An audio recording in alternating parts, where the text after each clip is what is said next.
السلام علیکم ورحمۃ اللہ وبرکاتہ۔ ربیع الاول میں کرنے والے کام تو ہم نے آپ کو پچھلی ویڈیو میں بتا دیے تھے، اب نہ کرنے والے کام آپ کی خدمت میں پیش کیے جا رہے ہیں۔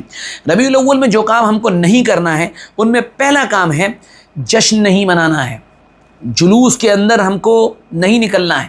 تو پہلا کام جشن نہیں منانا اور دوسرا کام جلوس نہیں نکالنا۔ اب آپ کہیں گے کہ ہمارے مولوی صاحب نے ہمیں بتایا ہے کہ قرآن پاک کے اندر سورہ یونس کی ایک آیت ہے، اس کے اندر اللہ تعالیٰ فرما رہا ہے کہ خوشی مناؤ خوشی مناؤ۔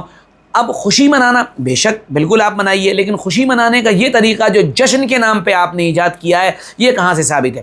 جو ڈیک ڈبے لگا کر پڑوسیوں کی نیند حرام کر کے آپ نے جو طریقہ ایجاد کر رکھا ہے یہ کہاں سے ثابت ہے؟ اللہ کے نبی صلی اللہ علیہ وسلم کا فرمان ہے، اس کا مفہوم یہ ہے تم کچھ نہیں کر سکتے، کچھ بھی تم سے اگر نہیں ہو سکتا ہے تو ادنا درجے کی بات یہ ہے کہ تمہارے شر سے لوگ محفوظ رہیں، تمہاری برائی سے لوگ محفوظ رہیں، تو کم سے کم لوگوں کو سونے دیں، ادنا درجے کی بات یہ ہے۔ پھر اس کے بعد اگلا کام نمبر 2 نہ کرنے والے کام، جلوس نہیں نکالنا۔ جلوس کا کوئی ثبوت نہیں، اس پر میں نے ڈیٹیل میں ویڈیو بنائی ہے، لنک اوپر ہے، آپ اس کو دیکھ سکتے ہیں کہ جس میں نے جلوس کی تاریخ بتائی ہے کہ جلوس کب شروع ہوا تھا۔ اس کو عبیدی خاندان نے شروع کیا تھا جو کہ شیعہ تھا، پھر اس کو پروموٹ کیا باقاعدہ مظفر الدین اربلی نے، جو باقاعدہ ایک بگڑا ہوا بادشاہ تھا، اس نے گورنمنٹ کو سنبھالنے کے لیے، اپنی حکومت کو سنبھالنے کے لیے مذہب کا سہارا لیا۔ اور یاد رکھیے حکومت کو سنبھالنے کے لیے مذہب کا سہارا یہ بہترین نشہ ہوتا ہے جس کو آپ کسی کو بھی چٹا سکتے ہیں اور پھر وہ اسے چاٹتا رہے گا اور وہ اپنے کاموں میں لگا رہے گا۔ نمبر 3، تیسری بہت اہم چیز جو ہمیں نہیں کرنی ہے، ثواب سمجھ کر ہم کو موم بتیاں نہیں جلانی ہیں، چراغاں نہیں کرنا ہے۔ آپ نے اکثر دیکھا ہوگا کہ ربیع الاول کے موقع پر چراغ جلائے جاتے ہیں، موم بتیاں جلائی جانے لگی ہیں۔ مجھے تو بڑا ڈر لگنے لگا ہے کہ آئندہ چل کر کچھ اور نہ جلایا جانے لگے، یہ بھی بڑا میٹر ہے۔ تو ثواب سمجھ کر نہیں جلانا ہے، آپ نارمل جلا لیں، اپنا پیسہ برباد کرنے پہ تلے ہوئے ہیں تو کر لیں، آپ کو کوئی روک نہیں رہا ہے، نہ ہم آپ کا ہاتھ پکڑ سکتے ہیں۔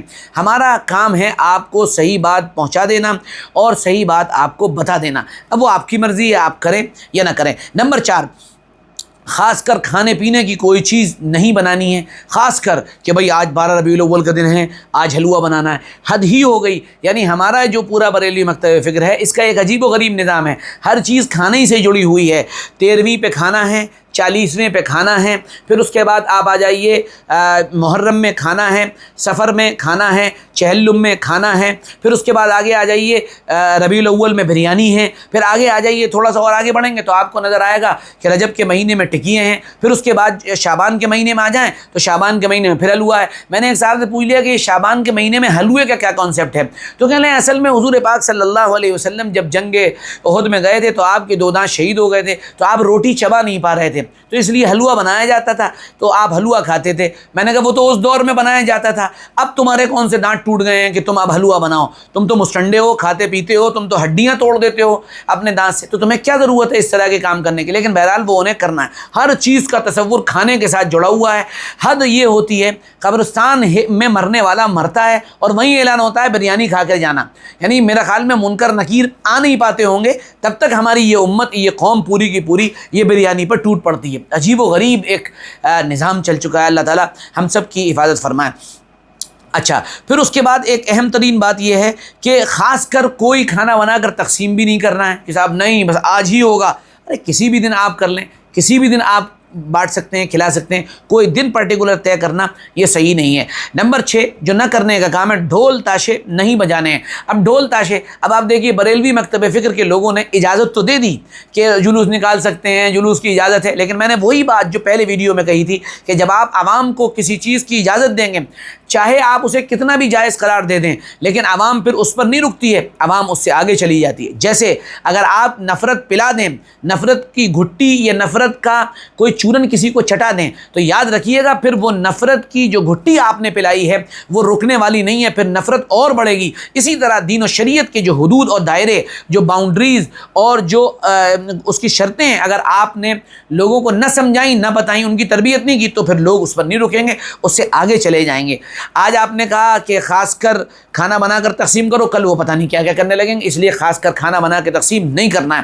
نمبر 6 ڈھول تاشے نہیں بجانے، کیونکہ یہ منع ہے۔ خود بریلوی میں مکتب فکر کے لوگ جو ہیں اپنے آپ کہہ رہے ہیں بار بار لگاتار کہ بھیا یہ مت بجاؤ، ڈھول تاشے نہیں بجانے ہیں، ڈیک ڈبے نہیں بجانے ہیں، اس کے علاوہ نکالتے ہیں. یہ ساری چیزیں ہو رہی ہیں، اللہ تعالیٰ حفاظت فرمائے. اور آخری کام یہ ہے کہ جھنڈے نہیں لگانے. اب بڑا میٹر یہ ہو گیا کہ جھنڈے لگانے میں مسئلہ یہ ہے کہ جھنڈا نہیں لگائیں گے تو اب سمجھا یہ دیا گیا ہے کہ جس کے گھر میں جھنڈا لگا ہوگا اس کے گھر میں حضور آئیں گے. اب بتائیے حضور کتنے بزی ہو گئے. میں تو یہ سوچ رہا ہوں حضور کتنے بزی ہو گئے ہوں گے کہ ربیع الاول میں ہر ایمان والے کے گھر اگر حضور جا رہے ہوں گے تو آپ سوچئے مسلمان ساری دنیا کے اندر 2 ارب سے زیادہ مسلمان ہیں، مطلب بزیسٹ منتھ ہے آپ صلی اللہ علیہ وسلم. کتنا جانا آنا پڑ رہا ہوگا بھائی، بڑی پریشانی میں ہوں گے اللہ کے نبی صلی اللہ علیہ وسلم. نعوذ باللہ.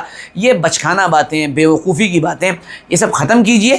دراصل ان باتوں کو سمجھنے کے لیے بنیادی طور پر اتنی سی بات سمجھ لینا کافی ہے کہ ان تمام چیزوں کا دین سے کوئی تعلق نہیں ہے.